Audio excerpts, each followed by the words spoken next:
2023 is where we're going to start. We have this timeline, but this has been a total journey for you, Cinderella story. You guys are probably going to want to get your Kleenexes out. I've got mine right here. So but I want to backtrack and give a little background here. So you are the head coach at Northwestern Oklahoma State University, Alva, Oklahoma. Yep. Things have changed a little bit since the last time we talked. Things have changed. Last time we talked, you were the women's coach at Fort Scott. Yes, ma'am. And that's a junior college. And now you're sitting in the big boss chair, head coach. Yeah, in the basement. What does that feel like to just know that through your career, you're progressing up the lines a little bit? You know, when we did the last podcast, it was so cool. Because I didn't have to talk about myself, and you know how much I love to talk about myself, being extremely sarcastic. But that was such a cool podcast for me because, I was at that community college at Fort Scott, and it does still. It meant so much to me. Those girls meant so much to me. And then literally, like, I don't know, maybe a couple months after we talked, like, I had an opportunity to come up, and I went to school here at Northwestern for Stockton Graves when he was here, and he called me and he was like, "Hey, I'm gonna be done. I'm gonna go a different path. I want to be home a little more with my family, and I'm gonna recommend you for the job, and they want to interview you." And I was like, "No, bye." And then at Guyman, I sat down with him and talked on the fence, and we went to lunch, and I talked to him, and he was like, "Just at least go look." And I came down here, and like it was like home again. I spent a lot of time here in college, and there's a lot of people in this community that I absolutely love, and the college is such a great place. And I thought about it, and it gave me a lot of opportunities. Like when we talked about Fort Scott, it was pretty tight. Things were tight there, budget things were tight, and here there's just such an involved community from everybody from the president of my school to my AD to my VP. They all support rodeo so much, and it's such a different feel. And now I get the opportunity to have girls for 4 years, 5 years if they do a master's program. And, so it's been a really exciting change, and it's been a lot because I have twice as many kids as I did before, but I absolutely love it, and I'm having a great time. And so I took over here, and this is my second year here as the head coach. I have an awesome assistant coach in Emmett Edler and a rough stock coach in Kyle Carell, and they make my life easy, and we buzz through it. We just got done through our fall semester and got our college rodeo over with, so it was awesome. We had a blast, and we're looking forward to the spring. Every time I know this because you're my friend, you're always having a blast. Like, if there is anybody that loves life and is a fun lover, it's Cali Griffin. That's one thing. I'm gonna have fun. I'm a fun haver. There is no point in doing it unless we're gonna have fun. And we're gonna be serious. We're gonna be competitive, but we're gonna have a blast. We're gonna have a good time doing it. You yourself were a CNFR qualifier. You have been an avid breakaway roper and fallen in love with breakaway roping since I can remember. Our mutual friend, we'll mention her on here, Kelsey Domer. We call her Kelsey Chase. She's kind of a big deal if people didn't know about it, but she was right there alongside of you, one of your best friends, and you guys, people get you confused a lot because you look the same, you ride the same kind of horse. Your horses get confused, you guys get confused. Talk then a little they bit see about. me swing a rope, and they are not confused on who we are any longer. They're like, "Oh, that is not her." And you don't have. My horse has a way bigger head. Yeah. Oh. No, we both ride little chestnut horses that we've had forever, and we love them. And we joke, and we've switched at her house and run some on each other's. And it's been fun. But yeah, if somebody confuses me with Kelsey Chase, it's a pretty good day because I must have them fooled. Somebody sees me swing my rope. That's true. Me too. Yeah. But really for me, it's painting the picture of like breakaway roping. Yes, it's rodeo has opened so many doors, just like for me, for you as well. Like got you where you're at now, and Oh, yeah. you're living the dream life. But literally, when I say you got knocked down in 2023, you got knocked down. Yeah. It was hard. It was not a question of like when you get knocked down, can you get back up? It's like you didn't know if you. So I want you to tell the story a little bit about the timeline from. We're going to talk all the way through 2023 to 2025, but there was a point in there where you had an injury, and you didn't ever know. You didn't know if you were going to get to breakaway rope again. Yeah. I mean, you're always positive before you have to have a surgery, and you're like, "Oh, this will be good. We'll roll right through this." But there was a point last summer after I'd done all my PT and I'd done everything where I wasn't sure if I could do this. And I've always been one of those people who said I won't be one of those people who doesn't see a life after breakaway or rodeo. Like, I love rodeo. I love breakaway with a passion. It's literally my career. Like, not breakaway roping, but I'm a coach, and I'm a rodeo coach, and that's such a blessing. But I've always said that, like, I won't be one of those persons that once I can't rope, like, I won't be able to find a purpose. That's not for me, and I feel like I found my purpose, but there was a point last summer where it was, like, a huge stepping point for me where I thought I didn't this was it for me. Like, I thought I couldn't do nothing but maybe exercise one.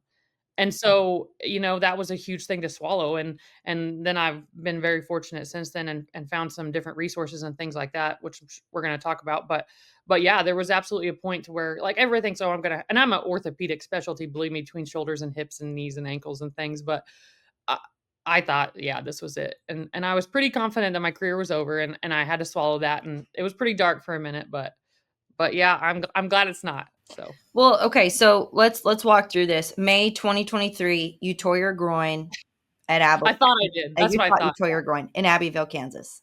Yeah, we'd gone to Abbeville to the pro rodeo. My sweet little chestnut horse with a giant head cut me in half. I think we won first. It was a great rodeo, and I am being the typical stupid cowgirl who has a 16-year-old horse that's been everywhere, and I just turned him loose while I was getting ready to load him in the trailer and throwing a few last minute things in.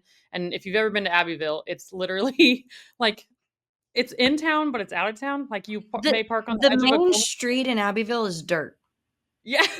Well, let's paint that picture. It's dirt. Well, like, you park across the street in some nice lady's yard, but literally across from her is a cornfield, and so my little horse is standing there on the edge literally on the edge of a field, and he starts to wander off, and I stepped on his lead rope without thinking because he's still an idiot, and he spooks and jumps sideways and takes off, and my foot rips out from under me, and I'm like, "Oh gosh, that kinda tweaked and hurt."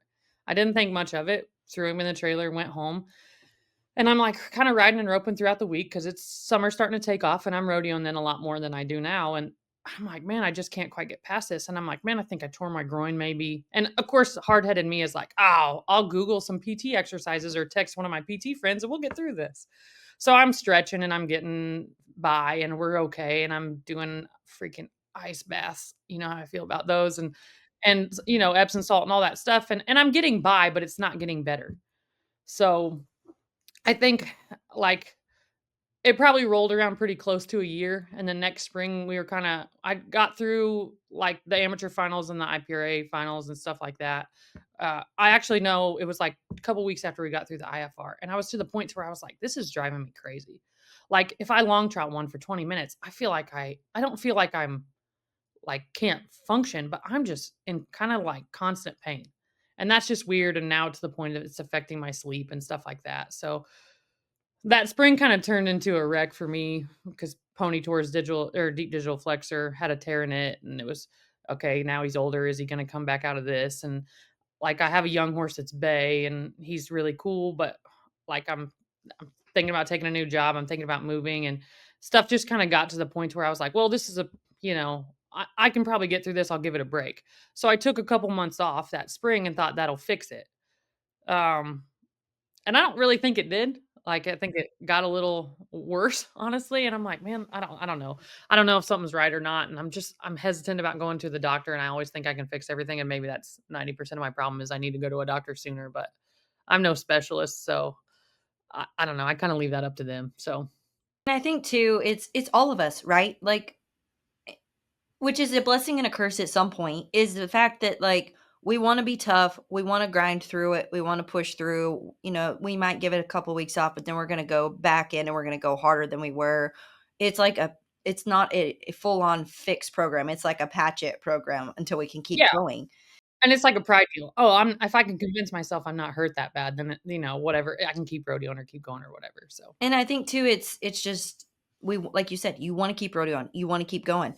But it yeah, seems to me like for just building up this point of this story, you hurt yourself, your good horse gets hurt, and in the meantime, at the same time, you're all you're coaching, you're doing all this stuff, but you still want a rodeo. You still want yeah, to be a breakaway roper, and when it allows for you and your schedule and what works in. And summertime is the best time because you don't have any college kids, and so right, that had to be hard knowing, like, it just seems like it was like one blow after the next. You 100%. couldn't like, you couldn't catch any air. Legitimately, like, I get through the fall, I've had a really good fall, we go to the circuit finals, I'm just not feeling great at the circuit finals, and I'm like, "Man, I didn't capitalize there." We get through the IFR, I went a little bit, but not what I should, like, we go to the American, again, win a little bit, just not what I like, I'm not finishing, but it's like the farther I get in the week, the weaker I get and the more terrible it gets because 'cause I've been on a horse and I've been sitting on concrete and I've been moving and, like, there's no rest at the end of a weekend of when you're at the circuit finals or when you're at the, the IFR or anything like that, and that's exactly what it was. I'm like, "Man, I've taken a break, I've rehabbed, I've done what I'm supposed to, and I should be feeling better," and every time I feel like I should be better, I'm not. And it's kinda taking the knees out from you and the wind out of your sails, for lack of better metaphors, and then you're like, "Okay, it's fine. It's February, I got a break." And I turn around at a freaking, like, 2 for 100 jackpot and shear off my good horse's leg, not really, but, like, I cripple him at a because I'm being dumb and taking him to a 2 for 100 jackpot because I'm not convinced at this point it's my hip. I'm convinced it's something wrong with me, and I need to get like, I gotta beat this into myself and I gotta get behind a barrier, yeah, and make something happen and figure out what my problem is when I'm just making it worse. So now I've crippled my horse, now I feel worse. Now here come the good spring rodeos, like, we're getting into April, and it's Guyman and Kansas City. Now I don't even have something to ride. Again, thankful for that rascal, Kelsey Chase, because I get to Guyman and I ride the bay horse, and I'm just like, "Nah, it's just not working." Like, so I go to Kansas City, and she lets me ride hers. Well, if you have a hip problem and you think you can keep up with little man, get a seatbelt. And I think that's that's really what it was for me. We got out of Kansas City and, like, I've rode him before, and I'm not saying he's easy by any means, but it's not like I just jump rode him and didn't know what to expect. Like, I know how he is, and I was so behind, and I was just like, "Okay, this is the point," and I look at Kelsey and I'm like, "Something's not right." Like, I think it's time to call Tandy. I think it's time to see what's going on, and so that's what I did that summer. So, I think in May, I went and saw Tandy, and we did, an array of tests and things, and I did some MRIs and things like that, and I got to his office, and he was like, "Yeah, absolutely, labrum tear. You've definitely got some things going on in there. Your pelvic muscles are even in rough shape because you've been getting by here. Cysts on my bone in the joint, like cysts on the bone in the joint. Out of cartilage. Like I'm to the point to where it's my only option. There's no. He's like, you're gonna have to do some PT, but like you're gonna have to have surgery. There's no choice for you. So there was no like PT can fix this. We can put a band-aid on it. Like he did inject it to help with some pain, but at that point I had waited so long and done such a terrible job that my only choice was to have surgery. So I was kind of backed in a corner, and that was just the ultimate for me. It was like crap. Like, if you thought it couldn't get worse, just kidding, gotcha. Like I always joke that if it can't happen, it will happen to me, but I'm a pretty positive person, so I can handle it. But at that point, it wasn't very positive if you were around Cali Griffin. It probably wasn't very fun time to be my friend. So And I think too, it's the roller coaster ride, and in which in we're telling your story, but I think we can all relate to the fact of it's like up and down, up and down, up and down, and there these times are guaranteed. Nobody really talks about them, but these times are guaranteed. oh, And 100%. so having those friends there too, I know was crucial for you. But Yeah. that was like that's where you really went into one of the darkest places that you had been. It was like you were injured, your horse was injured, you were injured, your horse was injured, you were injured, your horse was injured. Now your horse is really hurt. Now Yeah. you're really hurt. And Yep. so that had to be one of the hardest moments of this time. Talk me through it. Yeah, I mean, there's probably 2 points in this journey, and this is the first one for me that's probably pretty rough. Like, you're going and I'll be the first to admit, I'm not going enough to be even close to the top 30. So, like, my pride and joy is getting to circuit rodeo and then maybe getting into some of the rodeos that get me into some cool places. Exactly what we're talking about at the beginning of this, like, if I can get into Reno, how cool is that? And if I get to go to Cheyenne and things like that. Like that's kind of the point I'm at. And if you take that away from somebody, like what am I looking forward to for my summer? Like I've set up this life to where my hobby is my passion and it's what I do or whatever. I don't even think we can call it a hobby at this point. Even if you do it part-time, it's a job. But like don't get me wrong, like you said, I love my coaching job and it comes first. But at the end of the spring semester, I want to go and rodeo for myself. First of all, a rodeo coach works Sunday through Sunday, 7 a.m. to 7 a.m., in case you didn't know. Our kids are always, which I love, I want to be a lifeline for them. Our kids are always calling us, unfortunately, something colics. We're getting up in the middle of the night. I don't know if you know this or not, but it's a state law that rodeo kids have to leave a gate open. So there's always cattle out. Your phone rings nonstop and you're recruiting. And then you, even in the summer, like you're going to the high school finals and stuff like that. So, like, my literal only moment for myself is when I get to go rodeo. And then you take that away from me. Not, you in a sense, but then that gets taken away from you. And that's a hard pill for somebody to swallow, and then I'm sitting there looking myself in the eye saying, "I said I would never be one of those people, that I couldn't have a life after rodeo, and here I am." And it's not necessarily that, it's more the fact that that's my outlet, that's what I enjoy, that's what I love, that's what I'm passionate about, and it's like, okay, I saw it coming and then you're thinking, "Maybe if I'd have done this, maybe if I had done this, it wouldn't have been so bad." But no matter what you do, I don't care if you're me, I don't care if you're the president of the United States, I don't care if you're Jordan Joe.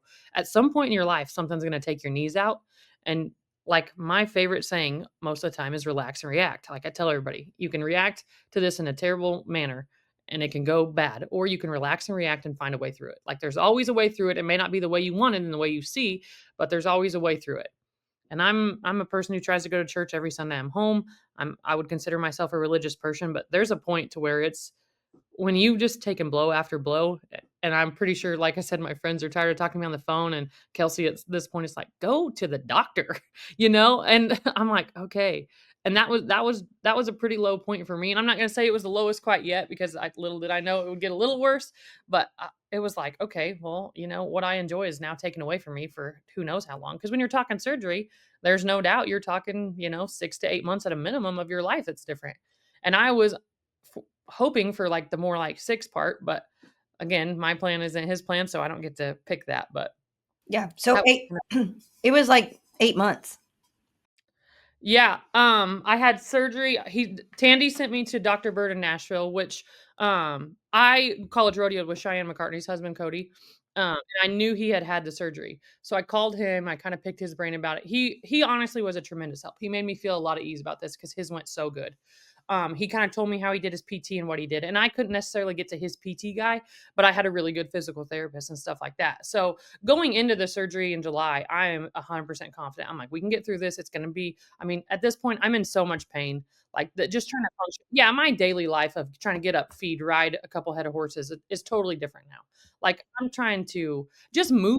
Like that was what really blew my mind. Just trying to move all my stuff. Like my parents came down and helped me, and a couple of my friends helped me move my stuff. By the time we got done moving out of one house and into another, I couldn't function.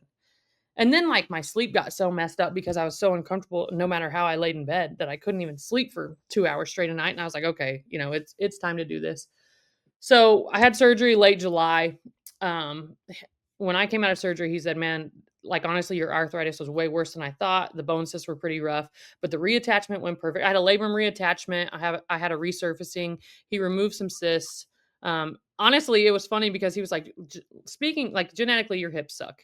This is Thank probably you. this, Thank you for that and that did make me positive feel a little bit at affirmation. ease. Yeah, this did make me feel a little bit at ease. He was like, "Man, at some point, if you rode horses long enough, we were probably going to see this." So I was like, "Okay, like maybe I didn't pull myself into this bad of a deal, but like I was like, man, what am I doing wrong that I've had two shoulders and I have a terrible knee and I sheared my ankle off that one summer right before. I'm like, what is wrong with me? Orthopedic. Like most people are like, what's wrong with me mentally? What am I doing wrong? I'm like, what is wrong with my bone structure?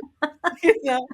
So I'm like, okay. So he's like, I'm really surprised your other hip doesn't hurt as bad. And now I'm like, oh God, cool. We're gonna do another one. But it's been fine since I did this one. But he was like, the reattachment honestly went as good as I could have asked it to. He's like, yeah, the arthritis is bad, the cartilage really rough. He said, but the resurfacing went great. Cyst, we got the cysts out of there. And the reattachment went as good as I could ask it to go. So literally, like my poor mother. My mom took me to Nashville. We flew in to do it. We got a hotel room right down the street. Dr. Bird was awesome. His staff's awesome. His PT's awesome. Like they had me up and moving the next day. Great process. The only thing I did not recommend is trying to fly home the day after your surgery because I do not get along with pain pills. And I was so miserable because I was so sick and I was in a lot Was of it pain. like Bridesmaids? Poor Like, was that you I on the wasn't out of my plane? mind like that. I was so tired and I was so sick, and my poor, sweet, tiny mother is trying to help me get on a plane, and I am not good around crowded people anyways, and I'm just like, "I'll never do this again." I don't know if it's safe to drive, but I think I would have rather drove, and I don't know, but flying was a terrible idea, but we got through it and got home and, got my PT started and everything felt like it was rolling good at that point. So, I think let's see. I think I was released to ride in November, of last year. So uh, my PT happens she rodeos too, so my physical therapist is awesome. She rodeos, her husband rodeos, so she gets it. So she was like, "Hey, let's do this by the book. Let's do this right." Like, and I know, like, I'm at a point in my life, I'm not 22, like, my bounce back isn't quite as good as it used to be, so I was serious about it, like, I was like, "If there's a point of me getting to rodeo competitively again," like, I did my PT by the book. They give you an app. I did all the app stuff. I did all what she showed me. I did my 16 weeks. I think I was supposed to do 12, and I ended up doing closer to 16, and Kate Thompson is one of the greatest PTs. I'm so lucky she was mine, but, like, I went through all of it. I did extra. Like, I didn't do ignorant extra. I did the extra that I was allowed to do, like, I did it by the book, and I did it exactly how I was supposed to. So, like, I was confident when she tells me I can ride in 2nd week in November that, like, we're good, I'm good to go. Like, I know I'm not going to enter a breakaway roping by Thanksgiving, but I know we are good to go, and things are gonna go perfect, and it's like, I'm confident. And so now, like, my down is up, my roller coaster's at the top again, we're ready to come over the hill and say, "We." Like, I feel like everything's rolling, and the first time I get on a horse in November, one of my girls has a cool little black horse, and she's like, "Just ride mine," and I was like, "Oh, thanks so much." So, I get on this little black horse, and I hear the most god awful pop, and I thought, "There it went. I just ruined it." Like, I went from high to low, the roller coaster crash. I called Kate, she's like, "It's scar tissue, it's totally normal, you need that to happen." Are you Okay. sure? Like, are you sure? Yeah. Yeah, and at this point, like, I have to fly back to Nashville 2 or 3 times to get rechecks and stuff, and I'm like, "Well, do I need to fly back today?" She's like, "No, no." But it was fine, and so, like, at that point, it's just, like, you're gonna have some you gotta just work through it. You're gonna have some mishaps. You're gonna have to your hip flexor is gonna feel terrible for a week, and your other knee is gonna feel terrible for a week, and at this point, we're just getting through things and stuff like that. So, at that point, like, I talked about, like, Pony tearing his deep digital flexor, so we're going, he's crippled, I'm crippled, we're all crippled, we're doing a good job. Um, like, I had turned him out, and it was like, "Hey, turn him out for 8 months, we're gonna do some PRP injections, good luck." And my vet is a godsend because I am a barrel racer in a breakaway roper's body because I will vet one till the end of time. Like, my vet is a magician, though, so it's his fault. He set me up for failure. If you guys need a great vet in Oklahoma, Trent Stites at McKee Equine, the greatest there ever was. I'll give him a shout out anytime he deserves one, but so he's dealing with me limping around and dealing with my horse limping around, and it's been, like, 8 months since we did, like, PRP and all that, and, um, he was like I was like, "Man, Pony looks sound."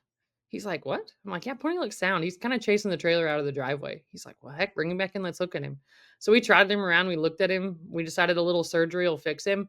So February, we do surgery on Pony, and it's just like a little quick 4-week comeback deal, and I think I gave him like 6, but so, like, things are looking up. Like, my PT's over, I'm good, I think I've got this. Back at the I'm just top.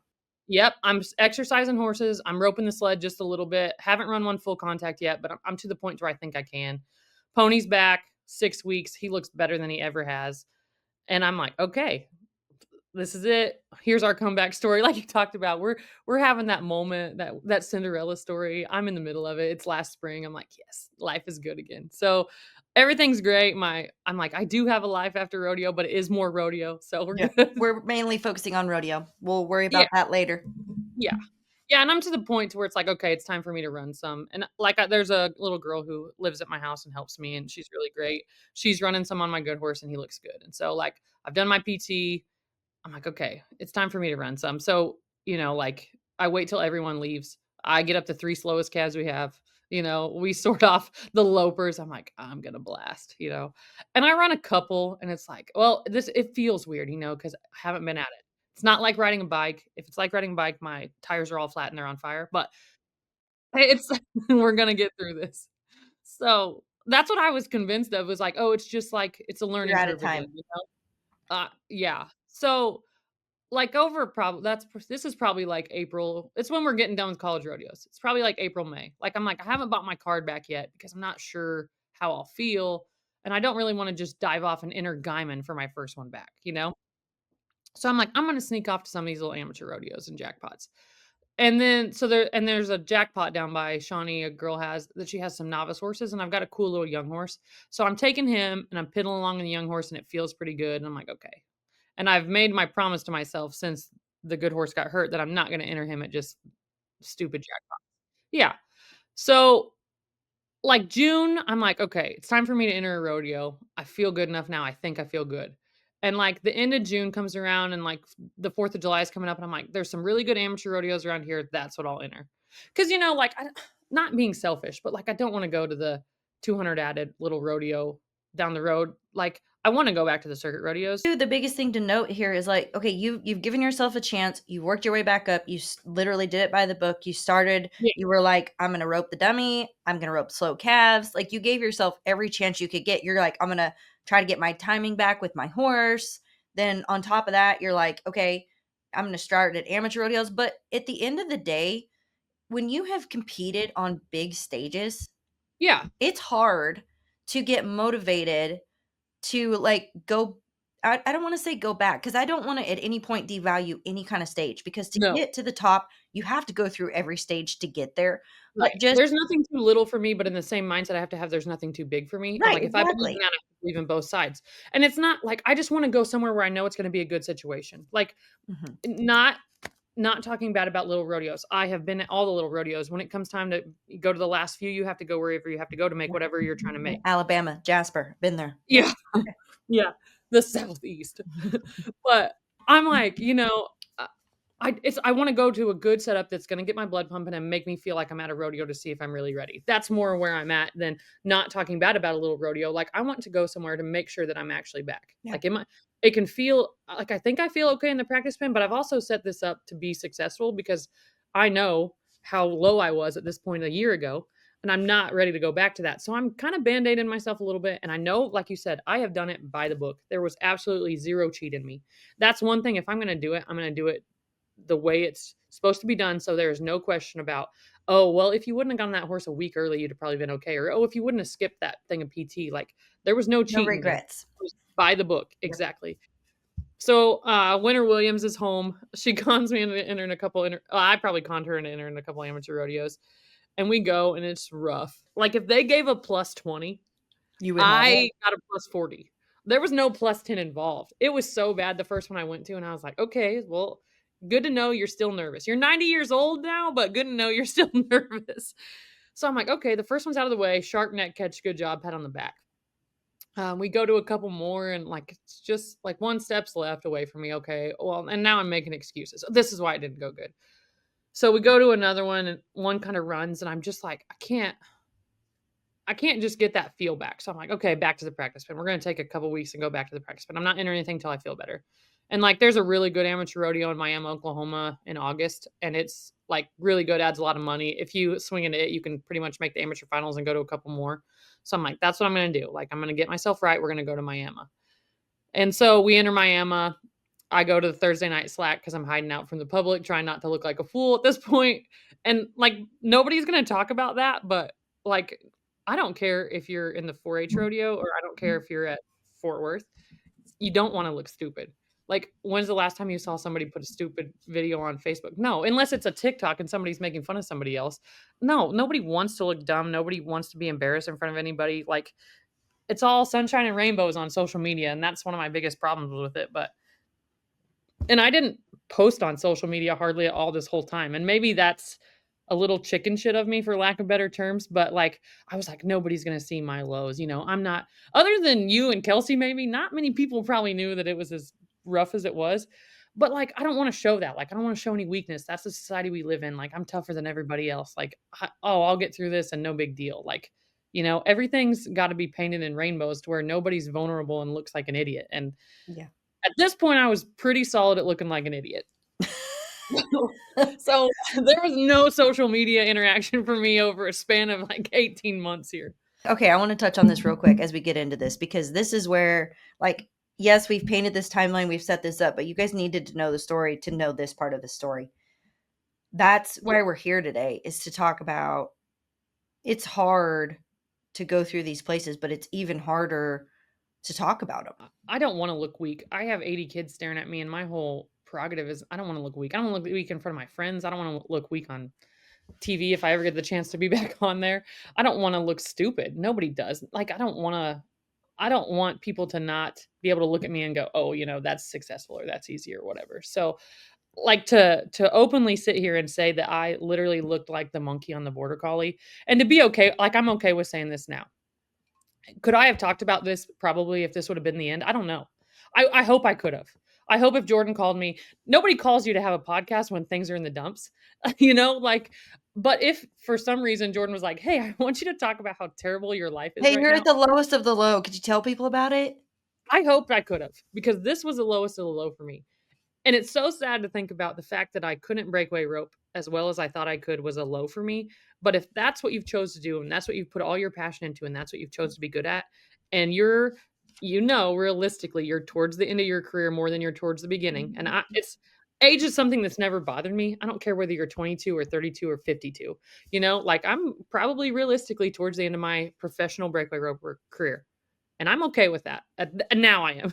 I'm okay with that now. If you'd asked me 6 months ago, it might have been a different answer, but I think that's where it was for me. In the back of my mind, I knew I'm towards the end. I didn't get to go out the way I wanted to. Right. There was a little bit of grudge in my heart. It was so hard to swallow. I have never been an NFR breakaway roper, but gosh dang it, I was good enough to make some circuit finals. I was good enough to get into Reno. I was good enough to go to some places that other people haven't got the opportunity to. And now I'm not good enough to win a check at an amateur rodeo. And that was a hard thing for me to swallow. And I was determined that that wasn't going to be me. And so I'm like, and at this point, I don't think I can admit that my hip doesn't feel right to myself. Mhm. I think that's something important to know. Like I have my blinders on. I'm like, no, I had surgery. He said the reattachment was perfect. It's I fine. believe him. He's a doctor. I'm not. It's mental. I was 100% convinced it was a mental hurdle for me. And so I go to Miami. I enter Miami. I I draw one to win first. I blow out the barrier and I can't even get my rope. Like I can't get to the front. I don't believe in saying the word can't, so my kids are going to kill me if they hear me say this, but I am unable You were to not at this able to get to the front. I am unable to find the bottom of my stirrups. Like I feel like I'm having an ass and candle fight. I'm so behind. I know it's a prayer if this rope gets there. And like I threw my rope and I know it's probably not going to make it and I just kind of coil it up and ride out of the arena and I'm putting my horse up and some of the girls who are with me, some of my college girls are with me. They're in the redraw and stuff like that and I'm tying a horse up. And I walk back over to the side, and I'm sitting there and I'm like trying to like swallow. Like I think at that point that's when I knew. I was like, maybe this didn't work. Mhm. And like I said, for somebody who knows it's towards the end, I'm sitting there trying to swallow in one place. I'm like, is this it? Like I said I wasn't one of those people who couldn't see a life after this, but is this it? Like, do I have to go out and does it have to not be, oh God, I sound like a baby. But like, it wasn't on my terms. And to me, that wasn't fair. Like, but guess what? Life isn't fair. So you know what? And like, I'm sitting there and I'm just pouting and I'm mad. And Bronk Evan and Nisha's dad walk up to me and they're like, what's, like, you just don't look like yourself, And they're not meaning any of this bad. They're two of my favorite people in the world. And they've always, like, you need a shove, you need a push, you need a confident word. And Bronk's dad's trying to like talk about adjusting my stirrups and what I can do to make this better. And I cried in front of two grown men that I literally think are two of the best men. I'm standing in an arena. I'm so embarrassed about this, but I'm standing in an arena. There's 50 people I love. I'm just happy to be rodeoing because I can see people that I haven't got to see because it's like these are all our friends. And I'm standing there and these two guys are trying everything in their power to find something to help me. And I just am like tears streaming down my face. And like when they look at me and realize it, they're like, oh my God, are you okay? We're so sorry. We didn't mean to. And I'm like, it's not you guys. It's not literally what you said. You were I just said, like everything was coming to reality. Like this yeah, might be it. right there. It was like everything This was that it. everything that I feared was in front of me. Mhm. Like whether I could admit it to myself or not, everything I feared was in front of me. Am I too old? Am I too crippled? Is my horse done? Am I not capable? Like all the self doubts that every one of us has that won't admit. I don't care if you're the number Doesn't one matter girl in who the you world. are. I don't care if it's the first time you've ever swung a rope. You have self doubt. Yep. Now, how you overcome that is a different thing, but there are every single person, and that's like when we did our other podcast, that's one of the things I wanted to get across more than anything is everybody is human. I'll use our friend. If you're Kelsey Domer or if you're Cali Griffin or if you're Jordan Joe, you're human. Yep. And everybody has self-doubt and everybody has these feelings. But I think we paint a picture in such a world where it's so perfect that we think we hold people on a pedestal and we're like, no, nobody else feels this but me. Like it's just me. I'm the different one and poor me kind of deal, like people who win the world don't feel this. Well, I can promise you, Kelsey Chase has won the world. Kelsey Domer's won the world, and there's a time in her life where she's probably felt inadequate as a roper. Like, I can speak for Guaranteed. her. She's one of my good friends. I know she wouldn't care if it meant to help somebody. And so here I was, literally at an amateur rodeo in Oklahoma, one of my favorite amateur rodeos, and I can't even get my rope to my calf. And I'm sitting there facing the realization that maybe I'm too old, maybe I'm too crippled, maybe I'm just not good enough. Maybe and then I'm like, well, maybe I haven't put in the work. I think I've done this by the book. I think I've done this like this, and maybe I haven't. And like that hit me at once in front of these two very nice men who are at the point where they're like, maybe you should raise your right stirrup one hole. Maybe you should, try this. Maybe you should adjust this. Maybe try a different saddle. And at this point, I'm like, maybe I should get a damn seatbelt. I don't. And they meant it in the nicest way, but that was rock bottom for me. Like, Yeah. I remember driving home, and these poor college girls have no idea, but I'm ready to sell it. Like, why did I buy a new truck? Why do I have these nice horses if I'm not capable of being, if I'm not going to do this and be half-assed at it.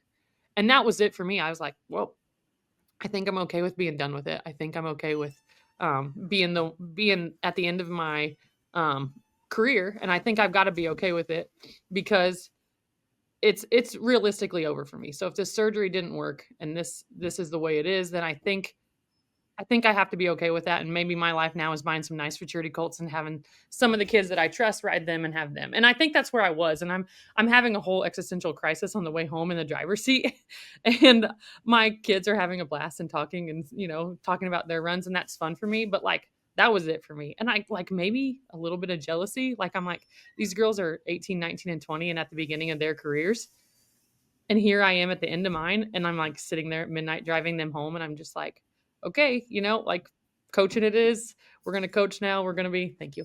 We're gonna be at the end of this, and you're gonna have to swallow that. And I think like at the time I thought, okay, I'm okay with it.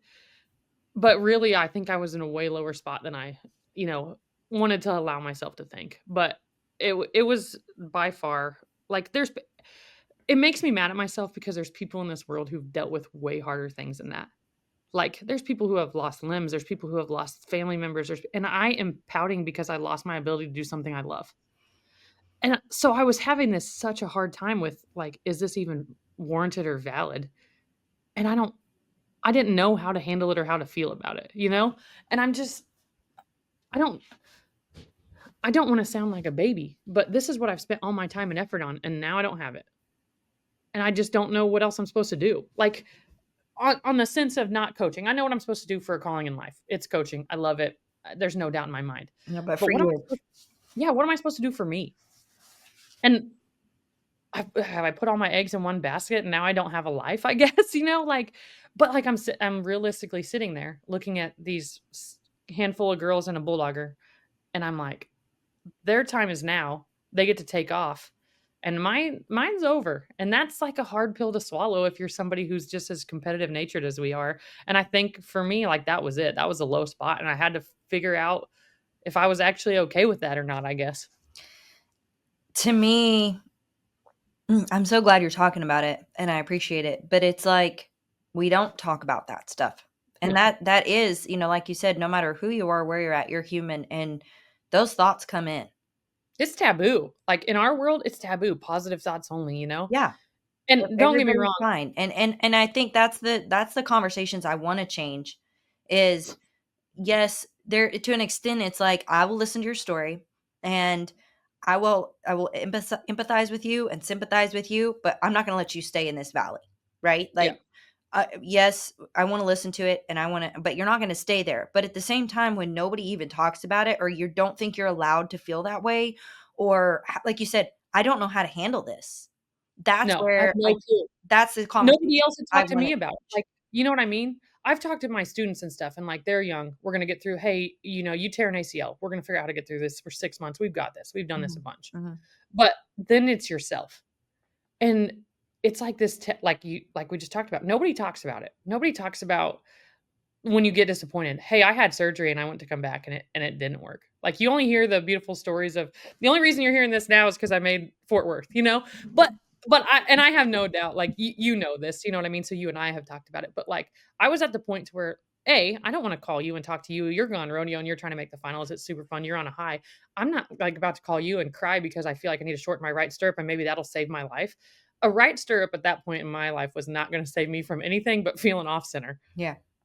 And I knew that, but, like, Admitting it. yeah, admitting that this is the end of my career and I can be okay with that. Like, if I was, 5 years from now and I wanna go to Cheyenne one last time and that's when I'm hanging it up and it's on my terms, that's okay. But when stuff happens and it's not on your terms, nobody talks about how disappointing that is, I guess. Like, nobody's on social media talking about I went to Miami and I missed one and I cried in front of somebody's dad. And, like, how do you handle that? And that's what's I don't I don't wanna sound like poor me because thank God I figured out a way. But at that point, I was in a really dark spot that I don't think a lot of people knew about. And I think there's a lot of people just like me going through that, and that don't wanna talk about it and wanna put on a tough face. I don't like the term fake it till you make it. I don't wanna fake anything, but I wanna face it till I make it. Yeah, there And you that's go. something it's a pride deal for me, like, face it till you make it. I don't wanna fake anything. I think what's wrong with the world is that we fake, that it's all sunshine and rainbows, and okay, at some point, then everybody else is gonna feel like a failure, you know? If the world is really all sunshine and rainbows for one person and not the other, that's Guaranteed nobody's gonna wanna try anything else that we wanna do. guaranteed to feel like a failure. Okay, so you're at the low of the low. I'm at the low of the low. Your good friend Kelsey Domer calls you up and tells you, "Hey, we're gonna go to Mexico." See, I am now pouting. I don't know what else to do with my life. I'm to the point, like literally at this point, when I say there's no sleep involved in my life, I can't walk down the arena. Like I'm carrying around a lawn chair. And I'll be honest with you, I'm the heaviest I've ever been in my life at this point in August. I'm probably eating better. Like I'm studying, I'm doing the work. I'm studying things that reduce inflammation in the body. Like I'm going gluten free, no processed sugars. I'm doing all the things. I'm meal prepping. If you know me and know how much I hate leftovers, this takes a lot. I hate reheated food.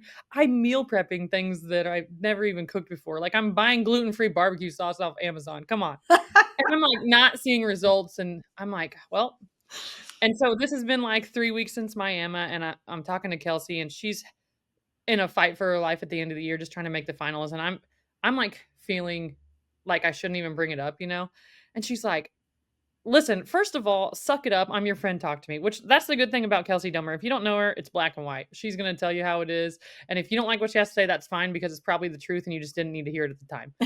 So she's she's had and I hope I'm okay talking about this, but she's had a little trouble with her knee, but a lot of people don't know how much work she's put into making that thing good and stable again. And she went to Mexico last year and got some stem cell injections done and some stuff, and then she's been murdering it with this guy, and does PT every day, crack it on every morning. But, like, she's worked and worked and worked to get that knee to feel good again without having to have surgery.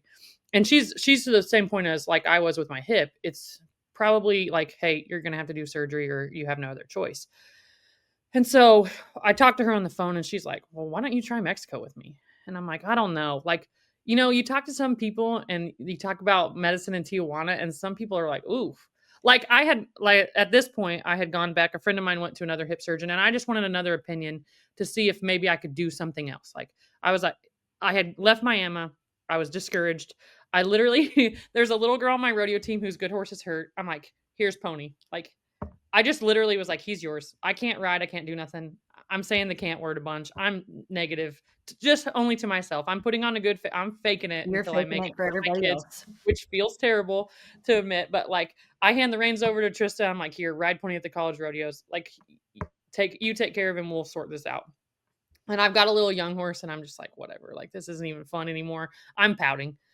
And so I go get a second opinion, and he does the arthrogram on my hip, and they pull up the arthrogram, and they're like, "Yeah, your reattachment's perfect." And I'm like, "So why does it feel like this?" Like I couldn't jog if I tried to. I tried to walk a mile, like legitimately tried to walk a mile. By the time I got done, I'm so crippled I can't sleep. I'm taking an insane amount of anti-inflammatories. Like a doctor, you know how it is. A doctor will prescribe you pain pills or whatever, and I don't like pain pills. I don't like to take them, but I'm taking everything I can to be comfortable enough to sleep for 4 hours at a time. Like my sleep schedule is when I say whacked, like, well, no wonder I have terrible levels and things because I'm sleeping for an hour at a time. If I can get 4 hours of sleep a night, that's amazing. And it's not like I'm not don't get me wrong, I'm a rodeo coach. Like, I'm typically up by 7. I'm in my office from 9 to noon every day. We start practice at 2, and when it's hot, like, we may practice from 4 or 5 in the evening till 11 o'clock because we have lights and we're lucky and flip stuff on, and it's Oklahoma, so it's 100 degrees, so I may not get home till 11, but I'm giving myself the opportunity to get at least 6, 7 hours of sleep, and I'm getting 2 or 3. Good girl. I constantly wake up, like, it's just The like, amount when of you get pain up you're in in the is morning. just it's Yeah. instrumental, yeah. Yeah, like, I don't know if it's chronic pain. I'm in my 30s. There's no way that this could be this bad. Like, this is in my and I'm always convinced it's in my head and it's not as bad as it should be. And so, like, then I go to this doctor and they're like, "Well, do you need a pain pill to sleep?" And that's when I'm like, if I need a pain pill to sleep, like, maybe 30 I years need old. to Yeah, yeah, like, this is maybe not this good. isn't right. So the arthrogram comes back. I look like a Christmas tree. It's really lit up. It's so full of inflammation. But he does say the reattachment is as perfect as it could be. So I'm kind of disappointed at that point. I'm like, okay, well, then it's me. Like, I didn't do something right or I'm not doing something good enough. And Kelsey's like, well, why don't you just go back to, I'm going to Mexico the end of September. Go with me. And I'm like, oof, I don't know. Like, that's such a, sometimes a taboo thing in our world, like Mexico. Well, then I start doing research on it. And then I start talking to like all these people who have went. And like, all these people have, like, success stories of going about that, and I've never heard of it. Like, other than Kelsey telling me, no one's ever told me about going to Bio Advanced Medical Center in Tijuana and getting stem cell done and how good it was for them. So, like, I look into it in America and look at how much the stem cell is gonna cost me, and at a couple different places, legitimately, just for my hip, for a couple injections in my hip of stem cell only, like, I'm several $1,000s for just my hip. And Kelsey's like, "Nah, this place, easy." And I'm like, "Well, you have to go and you have to cross it." She's like, "I promise, easy, swift. Grab your passport. Here we go." So You following we've that done. friend, Kelsey Chase. This feels like we're back in college because Kelsey's going to talk me into doing something I'm unsure about, but we're going to have a great time. You know, we're living back in our college days. So I booked the flight. I'm gonna fly in a couple hours before them. You can ask her. I'm losing my mind. Oh, Like, I'm I'm like, certain of I it. have to cross the border without you. Like, I don't know these people. She's like, it's fine. They're gonna be like 80-year-old people who are going across there too, you know? But so this place is like it's right across the border in Tijuana. You fly into San Diego. They pick you up in a shuttle. They shuttle you straight to your hotel. The hotel is extremely nice. It's like a block away from this medical center. The medical center there is nicer than most of the places I've been in the US. Like, extremely nice. They do your blood work, they talk to you and stuff like that. Like, I was very apprehensive about it before we started. I'd done a ton of research on the internet. I called a lot of people who I found out after had been there and I didn't know because, like I said, nobody talks Nobody about talks this. about it. Yeah, and I'm like, here's what I can live with. This is what I've decided before I left. I'm going to do this. I'm going to give it the full effort. I'm going to spend quite a bit of money to get it done the right way, but still way less than I was spending here. And I'm going to go full send and do this the right way. So when I'm done, there's no question about if there's anything else I can do. And I'm going to be able to live with that. If I come back and it's not any better, then I'm going to be the best damn rodeo coach that you've ever seen. And if I'm gonna have some really nice young horses that other people are gonna get to ride. Like, I can still ride around a little bit, so I'll be okay. But like, I'm gonna have the best dang suckers that anybody can ride, and I'm gonna watch everybody else win on them. I'm Bulldogger Mafia for life. Like, I've always traveled with Bulldoggers. I was convinced for a while I'm just gonna buy me a really nice pair of Bulldog horses and send all my boys on them. So, but So that's a that's decision you've made. yeah. Here's my plan. I'm gonna be an old lady who has really nice Bulldog horses and mounts all my kids that are Bulldog my friend favorite and send them off and some or cats. I'm going to Some be cats. able to function again and at least get a few more years out of what I love to do. And I'm okay with that, and I've decided. I'm gonna answer this for everybody. Following Mexico, you get home. I get a Yeah, video of you walking with your dog, which is, for those of you who don't know, Callie loves to go on walks with her dog. That's the first time you've ever even been able to go for a walk without hurting. yeah, yeah. So it worked. We go to Mexico. I get my hip done a couple times, like a couple treatments to my hip. We do some IVs and stuff. Like, that's an all over, like, their whole deal there is they're healing you on a cellular level, not just band-aiding something to get it by. Like, stem cells so different. There's a lot of peptide therapies and things like that. And if you ever want to do research on it, there's tons of stuff available and I highly encourage it. I'm not a doctor, so I'm not going to get into it, but basically I did stem cell therapy, PRP therapy, an oxygen therapy, and I did an IV. I had literally while I was there, I was like, I'm gonna do this right. I had my hip done, my left knee done, my left ankle done, and my back done. Like I said, I'm an orthopedic nightmare. So I was like, if we're gonna do it, we're gonna do it right. I had some sports massages and stuff done while I was down there, and they don't just send you out the door and say good luck. They're like, you need to come back in 6 to 8 months. Like this isn't a fix, but this is a therapy we can get you through. Here's how you need to change your diet. Here's what you need to eat. They even go to as far as do your blood work when you get there. And like my blood work, he was like, I could tell he was kind of surprised for as, like I said, as big as I was at this time in my life. He was like, your blood work's actually really good. And I was like, yeah. And like I went to the point to where I knew I was going. So for 30 days before I left, I didn't take a single supplement because I wanted to know exactly where I was at and what I actually needed. Because, they're like, you need to take this, you need to take college, you need to take this, this, and this. He literally suggested that I get on like a vitamin D supplement, collagen, and maybe like a fish oil pill. That was really it. And at this point in my life, I have a pill box like a 90-year-old woman that is like morning, noon, and night. And when I take them, and I bet you I'm taking 20 to 30 pills a day, Good God. like of just supplements trying to help and Mhm. like prescribed things and supplements and things like that. Like, and I'm to that, like, that's not who I want to be. And that's not what I want to do. So for 30 days, I didn't take a single pill before I left, other than like a few anti-inflammatories. And then 10 days before I left, I didn't take another single pain pill, anti-inflammatory, nothing. So the 10 days before I left were really rough and absolutely full of no sleep. But once we got there, blood work, he was like, your blood work's actually really good. He suggested some peptides and some collagen basically, and was like, hey, here's how your diet can, like, they go to the whole point of tell you how to adjust your diet. Like, so this is a long-term fix. This isn't just like hey, let's band-aid it. Let's take another, Celebrex every morning and roll on. Like, this is like, they want you to get better and do things like that. So I get back. What's wild, this is when I knew. Like, we fly out of San Diego that morning. I have to fly back. I fly out to go out to Mexico the Sunday we get out of a college rodeo.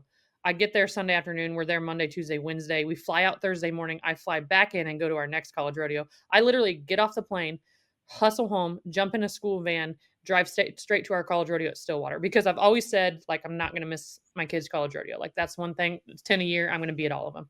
So I literally, like, there's, my van sitting in the road ready to go. I'm packed. Like I said, my little girl that always helps me. She's got everything ready for me. I jump in the car. I take off. I get to Stillwater with 15 minutes before the rodeo starts.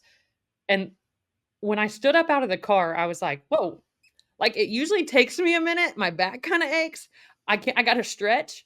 I was like, I got on a plane. I left the hotel at 4 o'clock this morning. I've been on a plane since 6 o'clock. I had to rush through Dallas once I left Kelsey in Dallas and get to my plane to get to Wichita. And I jumped in a car and I jumped in my truck, got to my house, jumped in another van, and drove straight to Stillwater. So from 4 a.m. to 7 a.m., I basically either been sitting or not really running, but fast walking. And I got out of the car and stood there and I was like, oh, that didn't kill me. And, like, I was like, "It feels better," but maybe I'm just, like, positively Are you thinking, gonna listen to your lying eyes? Yeah. Yeah. So, that weekend, it was a little rough. Like, I think I was just so tired and stressed that I felt a little sick and stuff like that, and plus, you're doing stem cell and PRP and all these crazy things to your body. Of course, your body's gonna react a little bit, but, like, the next week, I was like, this feels pretty good." So, I gave it a week, and I kinda like, I didn't do anything too strenuous. I just, like, stretched like I was doing before every morning, like a little small PT band work and stuff like that. And the next week, I was like, I feel pretty good. Like, I'm not a runner. I wish I was. I've always wanted to, like, run 5Ks and stuff, but I will walk. And before this started, like Jordan said, like, I love to walk with my dog. I have the coolest little dog, and she goes everywhere with me, and, like, I would love to go on a walk, and I'm an outside person, and sometimes I need that minute by myself, to slow down the world, and that's one thing that I haven't got to do is just walk. And that week I got to walk, and I walked an entire mile, and it didn't phase me. And I was like, "No, that's weird." And I'm not saying it's been perfect. Like, I'm not Right. saying I don't overdo it every once in a while and I don't have a little soreness, but, like, it's been really good. It's giving you Like, back your life. yeah. Like, at this point, I'm not like, "It's over. What do I gotta do?" At this point, I'm like, "Okay, I think I can do this." So you're So, excited. You entered yeah. the So, WPRA finals. yeah, well, I broke my rule of not going to any jackpots that, don't add money. So I'm like, I in the back of my mind, I'm like, I wanna enter the WPRA finals because, like, that's what we talk about. That's your way to get into Houston and Fort Worth. If you're not rodeoing full time, the only way you're gonna get in is through a qualifier, which the most convenient one for me is the WPRA finals. That's when our season really quits for college rodeo, and I have a chance that next weekend. Mhm. So there's a little jackpot an hour up the road. And then there's a little jackpot, like a 2 for 100 or something like that, maybe 2 for 200 and no added money. And I'm like, I'm breaking the rule and I'm taking the good horse because I got to know. I've run like 4 or 5 in the practice pen. He's in good shape because Trish has been winning on him, and it's so fun to watch because she's having a blast. And, my other little girl, River, kinda keeps my young horse in shape, and so I'm like, "Okay, I'm gonna enter this jackpot." And I go up there, and I win the 1st round, and I place in the 2nd round and win the average. And I only enter once, and And it's it's like like an the interrupt. heavens have opened and you're like, Yeah, "Ah." and I'm like and all my kids are joking with me. They're like, "Oh, look, she comes back and she says she's crippled and can't rope and she blasts." And I'm like, "First of all, Thank you. bite." Thank Yeah. you. First Thank you. of all, I'm bite me. so I sorry. had it all along. I just couldn't find it, But no, like, it's good. Like, I'm I'm an avid hockey fan, so I love to chirp, so talk crap, I love it. So my kids are giving me heck, and I'm like, "Yep, yep, I deserve that." So So you but go to the WPRA finals.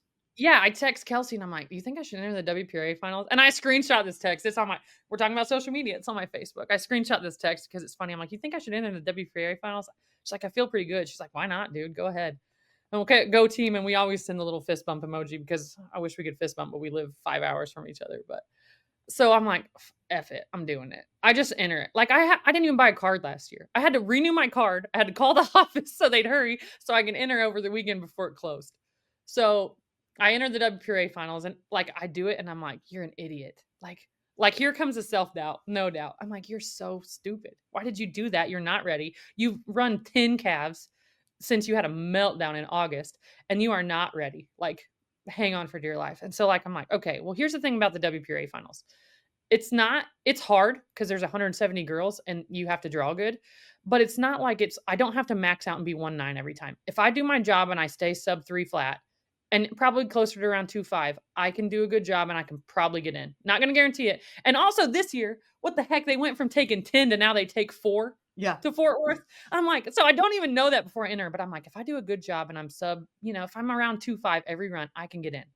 And so I make some like I probably make I roped 2 days, and I'll tell you the honest truth, my body felt better, but I'm telling you my scoring was awful. My left hand was so terrible, so I'm, like, trying to navigate through that, and at one point, I'm like, "Dude, you just gotta make your run and calm down." So I enter the WPRA finals and go, and one of my girls goes with me, and, like, she sleep it was probably a good thing she slept all the way there because I am driving to Waco, and I'm like, "This is why what if I fall?" Like, legitimately, in my mind, "What if I fall off?" That's because like, I'll make a good run in the practice pen, and the next one I'll feel like I might and my little chestnut horse is a touch tight. So I'm like, "What if I fall?" Like, that's going through my mind, legitimately, is what if I fall off? And I'm like, "What if I do? So what?" Like, nobody's ever fallen off before. And so we show up to Waco. My first round mantra is just stay in the saddle. But we joke about us. We're both so type A. We're both so We're very competitive. type A. But literally, there's this weird minute before I rope, and it's not always been like this. It's just been like this since I got older. But it's literally like at that point, I'm up. There's nothing I can do about it. This is what I've drawn. And I don't know what I've drawn because it's the first round and I'm in the first half. So there's some in there that run, and there's some in there that are really good. I'm just going to hope it's good. But I told myself that literally I'm just going to see my start and knock one down on the first one. So I have some confidence. Like practice pin run, simple as that. And I feel like that's exactly what I do. And from the first one, then it was like, I'm not gonna say I knew I was gonna make the average, like, yeah, but you should have a positive state of expectancy, I think. But when I knocked the first one down, it was like, I don't I don't know if it was a wave of relief, I guess, but when I knocked the first one down, it was like, I'm capable. I can, And that was the first time I felt that in 18 months. Mm. Like, I was in tears in August in front of 2 of my favorite people who are the nicest dads in the world, and this is 6 like, that's how drastic it was of a difference, and that's why when you're like, "Hey, do you wanna talk about this?" And I'm like, "No." Okay, you know what? I will, because if it helps somebody else, like, if somebody else is like, "You know what? I'll go to Tijuana and try that." I'm not recommending everybody do it, but if it's something you're into and you wanna do some research and you have someone you trust to go with, I've told a million people about it since I've got back. Like, there's some people I think it could really This is what I know. I've been your friend for a long time, but I've seen the evolution of this whole thing unfold. And knowing that the age that you're at and we're at, because I'm a little older than you young little dove, knowing that, like you said, your passion, it you might not get to do it anymore. That's really, really hard to come to terms with. But one thing I know and love is you've battled through it. You were at the low of the low. And You've come out on the other side. And the one thing I loved about the WPRA finals for you is the whole time you were just enjoying the journey. You were enjoying the journey, and you built that confidence run after run. You end up 4th in the average. You get it's like new doors have opened. It's a new season. Fort Worth qualification guaranteed, maybe Houston. Now we have the opportunity to fall off at Fort Worth. Like, what a time to be alive. But I mean, that's got to be just like it's just such a blessing, but you've walked through the valley. Yeah. You didn't stop Yep. there. Yep. You kept walking. And maybe, like, that's a God thing to me. Like, that's a I was at the lowest of the lows, like we talked about in August. That was it for me. A phone call from a friend who I shouldn't have been unloading to at that point because I was more worried about her getting to Vegas than I was myself. Because that's just me. Like, Yeah. I You're I'm a all coach. about I other always wanna people. put everybody else first, you know? You are. And so, like, if she wouldn't have said, "Suck it up and come with me on a plane," I'd have still been sitting in the same spot wallowing. Mhm. And that's a God thing. Like, that's 100% a God thing, and it's also a deal to where I didn't let my pride get in the way. Mhm. And I think our pride gets in the way because we don't wanna look weak, and we don't allow ourselves to get help when we need it, you know? And that's if I'd have not called her, if I'd have not talked to her, if she'd have not been a good enough friend to say, "Suck it up and come with me," then, it probably wouldn't have gone the way it did. But 90% of the joy I felt at the WPRA finals was getting to see my friends again. I've gone 18 months without entering. Like, the last one I entered was Guyman or Kansas City when I told you I rode Kelsey's horse and I didn't that was the last pro rodeo I entered. I didn't even buy a card last year. Like I said, I'd rush and buy my card, and now we get to go to Fort Worth. Like, I called my mom. I was like, "Hey, I know you get back." She goes to, like, Florida, I think, the week before. I'm like, "You're coming. You're You better coming. suck it up and come with me. We're going to Fort Worth. We've always wanted to go. Here you go." And that's We're going. that's one thing. I love that little horse, and since he's been crippled, I always wanted to take him to Fort Worth. Like, I thought he would be like, he's not a Houston horse, but he is I think it would be so like, that horse is so important to me, and he saved me from a lot of things, and he's like, for what I have invested in him, he's paid for himself a million times over, and more than me, I wanted to take him to Fort Worth, and, like, I know at the end of the day, the rope's in my hand, but I think that horse deserves to go. If I don't get to take him and go to all the cool stuff, I at least wanna get him to Fort Worth, and that was part of it for me, like, it's a pride deal for me to get to take him there. Whether I fall off the back, whether I win a round, like, I get to go, and I've always wanted to, and I got to spend a week with my friends in Waco, and that was joy for me. So, I'm just happy to be we're so back. We're back. It's Yeah, Cinderella's story. But the one thing that I really like, just to kind of tie it up, wrap it up, is it's a new perspective. It's a fresh perspective. yeah, This is another chance for mhm, you yeah. to do what you love. Yeah, 100%. I thought I was done, and I had to face that, and now it's a exactly what you said, it's a new perspective. Like, I woke up every day and I got to do what I love. So now every day when I wake up, it's another chance for me to get to do it. Like, it's not a guarantee. Right. Will this last 6 months? Will this last 6 years? I don't know. Well, I have to like one of the doctors was like, "Yeah, you I mean, you're just gonna have to get a hip replacement." And the one doctor brought up PRP and stem cell, and that's why I looked at the cost of it in the States and stuff, and he brought it up, but it was just like it was out of my reach because it was something I couldn't afford here, and I'm a rodeo coach, it's not like we're making an extremely prestigious amount of money, like, I'm very happy with my job, but Right. it's not like I'm an NFL coach, Rodeo coaching at a college level is much different than being, a head coach of an NFL team, so it's not like I can just be like, "Oh, that's cash." Insurance doesn't in the States doesn't cover PRP or stem cell or anything like that, so, like, now it's an opportunity. Like, if I get to nod my head, it's an opportunity, and 6 months ago, I wasn't ready, but now it's like, I know probably what I have left is limited, and I'm just so now every time I get to is just such an opportunity and such a joy that it's like a different perspective. Every time I get to hang out with you guys like, I get to buddy with my best friend at Fort Worth. Me and Kelsey get to buddy at Fort Worth. That's so To cool. some people, that's, like, stupid and why does it matter? To me, So that's, cool. like that's so cool to me, like, she's my friend. I thought I'd never get to enter Fort Worth, and here we go. We get to buddy. So, I you know, I I've taken a different look at things, like, we're still tweaking the diet thing. One of my good friends from college is, like, a PT and a workout guy like, he does workouts, and he's actually the head trainer at Owasso at the high school, but his name's Destry Millsap, and he ropes, so he gets it, and he's, like, developed a training program I talked to him for, like, a long time and watched a lot of videos this last week, and he's got a whole training system worked up for me to just try to maintain this. So if I can maintain it as much as I can, like basically he's mixing my physical therapy with workouts. So like I'm not going to give it a lack of effort to keep maintaining it, but at some point if it happens to where it's like, okay, this is it, you're done, then I can be okay with it now because I've got it on my terms, I guess. I don't It's know on if your I got terms. it on my, but Well, for me, you saw it through. You gave yourself the best chance, and you let go. yep, 100%. You let go of the guarantee, which is for type A people, which you all know if you're listening, super hard to let go. But you let go, you let God, and it's just these stories. Another thing I want to do more is celebrate the victories. Like that's what I told you. I want to celebrate this victory with you. This is such a win, not just because it's a win in the arena. It's a win outside of the arena. It's a win in your mind. It's a win for your friendships. Like it's a win. Yeah, 100%. It's a win for me just in the fact that I got to do it again, and Mhm. that's the way I have to look at it now. Like, it's it's such a different feeling than, like, "Oh, I don't have to get up and practice," I and, get like, you. I'm which I've never looked at Breakaway like I have to do it, like, I've Yeah. always enjoyed it. But when you can't do it, you're like, "Oh, that's all I wanted." When they take something away from you, that's all you wanna do. So, like, I've stared at this and watched my girls rope and watched everything happen, and I've been like, "I don't have that anymore. It's not mine anymore." And then you get the chance to, and you just appreciate it more. I appreciate more the fact of me and you sitting on the fence and catching up for 20 minutes at Waco than I do the fact that I, won a certain amount of money. Yeah. Like, maybe that's the old me talking, maybe that, but I do truly cherish that. And like the fact of like, if I get to tell 3 or 4 people at Waco about, but they're like, "Man, you're getting around good." I'm like, "Yeah, let me This tell you is about why. too long." This is why.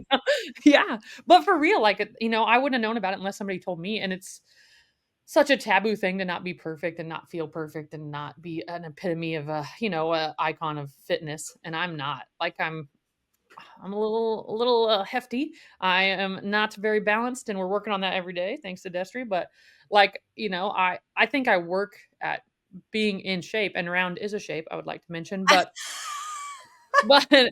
I wasn't able to, I wasn't able to do that. And now I have an opportunity to work out. Now I have an opportunity to actually run some practice cattle. Now I have an opportunity to enter a few things again. And I don't know that I'll go burn the world down and enter 40 rodeos this year, but I do have the opportunity to hopefully make it through the summer and circuit rodeo. And we'll see where that leads. Like I said, when I left, I made another appointment to go back and try to maintain this for a little bit. And if I get a year out of it and get to make the circuit finals again, awesome. If I get 6 years out of it, if I get 10 years out of it, and then it's not like my life this is what I had to realize. It's not like my life's over when I do have to get it replaced. Like, if I there are plenty of functioning people with a hip replacement. They may not function at the level that I wanna function at. Yeah, you know a I know. guy. I know this. So, there are plenty there's plenty I can do. Like, who says I can't start some really nice maturity colts or do things like, I've always loved to start horses. Like, I've always loved young horses. I've loved the patience that I get to have with them, and because it's like the only time my life slows down is when I'm spending some time pen roping and doing some things like that. So, like, now I've found a different it's allowed me to take a beat and take a minute and know that there's life beyond this, even though it's still involving breakaway or whatever, but it's okay to feel like an incomplete person for a minute. It's okay to be not perfect. It's okay to feel like you gotta do better. And I think for me that was a big thing. Like, I felt weakness and I didn't want to show it and I didn't want to share it with anybody. And I'm not trying to be a sob story or anything. Like, I wasn't in a state of where I needed somebody to come help me, but I did need somebody to tell me to suck it up and go do something different instead of just wallowing in self pity. So I think that's a cool perspective. And now I just, like I said, it's so much more joy for me at this point. Like, I was dreading even entering, and now all I want to do is just go somewhere so I can rope with my friends. So at least I get to go. You get to go. Get to go. I don't have to go. I get to go. If you were going to, because the whole like reason I wanted to even share this, like we talked earlier, is there's people that are going through the same thing that don't talk about it. And I hope that they're listening to this podcast. When I started talking about it, like, when I actually was, like, okay enough to look weak, and I was like, my biggest thing was, like, okay, if you're a breakaway roper at all, like, if I couldn't find the bottom of my right stirrup. There was no and I might stand up one time and it might feel good, and the next time it might give out, and I couldn't if you can't push off the ball your foot and keep yourself balanced in the middle of a saddle, you either feel like you're gonna fall off the right side. If your horse is a little bit scotchy, you can't get get away from the front of your saddle, you feel like you're going to go over the front, or B, you can't even get to the front of your C, you can't even get to the front of your saddle to be able to reach and rope one around the neck. Yeah. So there was zero confidence in my riding ability, nothing. And I think like then you talk to somebody and they're like, "Oh yeah, my back's been hurting and this is the way I feel too." Yeah. And then you talk to somebody and they're like, "Oh gosh, my shoulder's been," and like I think we all get in this bubble of, "Oh, it's perfect. No, I'm roping good. I'm roping great." You don't want to ever show weakness to anybody because it's not like breakaway ropers are cruel girls who are going to make fun of you because your shoulder hurts. But it's just like nobody wants to show weakness. And the more I talked about it, the more people talked to me about it. And I was like, hey, there's some options available that we don't all know about. And once I started talking about it, everybody's like, oh, yeah, I go there too. Oh, I know so and so goes there. And then when you were down there, they were like, oh, you rodeo? I know so and so and so and so and so and so. And you're like, oh my God, why does nobody talk about this place? It literally saved my life. Not necessarily my life, but saved my what I wanted to do. Wanted to do your passion. And I think too, the biggest lesson for me of this whole story is that open line of communication to anybody and everybody. Even though, like you said, at the point where you're like, I didn't feel like I could talk to my friend about it because of what she was going through. And she shut that off right then and was like, absolutely not. So for me, it's just everybody's perspective of good times, tougher times, great times. Talk to people about it because there's more people that are going through it than you know. And I just appreciate you for coming on here today and sharing your story. It's comeback story, Cinderella story. I can't wait to watch you open forward. We'll just hope we stay in the middle and hope it goes good. But that's the bottom line of this. Like I had to put myself in that perspective of if I flip the script, if it was you coming to me, would I have been upset? No. And when I look at it like that, then it's easy. Like do for your friends what you would do for yourself. Look out for yourself like you would look out for your friends, If you need some help with something, ask. Like simple as that. If I tell my college rodeo kids every day, all you got to do is ask. Like, you want extra? All you got to do is ask. Then why am I not holding myself to that same standard? And I finally did. And now look, joy. Joy. Well, I'm excited you're holding yourself to that same standard. I appreciate you for telling your story here on In the Loop. You truly are cowgirl armor and what it embodies and what it stands for. And I love you, friend. I love you too. Thanks for having me.